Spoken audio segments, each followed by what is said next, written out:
success lists, as we call them, absolutely dominate to-do list. Almost all of our young people, like almost all of us, have a to-do list somewhere. But if you don't know better, your to-do list becomes your boss. And in the one thing, very early on, right, it's in the very first lie, we teach people how to turn their to-do list into a success list.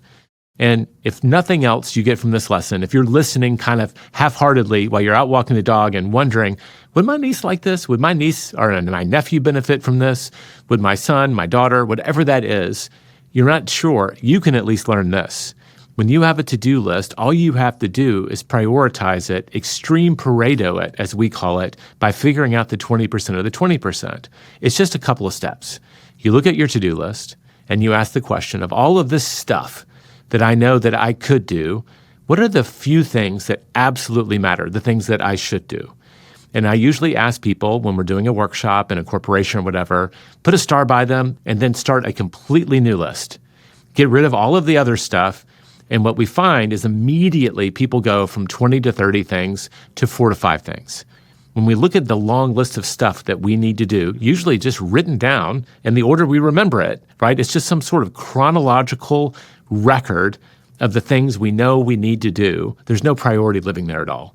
Immediately, we identify the handful of big rocks that actually matter, and then we take it one extra step. Based on your time frame, let's just say a week, of these things, if I could only do one this week, which one would I choose that would get me the closest to my goals, right? What's the one thing I can do, not the 5 things? So you pick your number one, and unsurprisingly, I say that now, in the beginning it did surprise me, most people know what their number one is when they look at the list originally.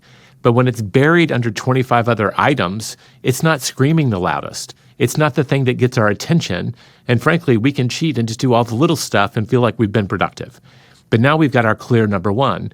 It's that big rock that we know we should do. We also know it's our number one. And then we ask the next question. If we still have time to do more things, we have more energy, more resources, whatever that looks like for you as a college kid, what would be my number two? And then we tack that on as number two. And then we say, if we do number one and number two, and we still have bandwidth, what would be my number three? And you continue that way, and you go from this jumble of potential priorities, of stuff, really, to a handful in order of priority, where you know, if I've got some free time this week, I really need to attack number one. So we call that a success list.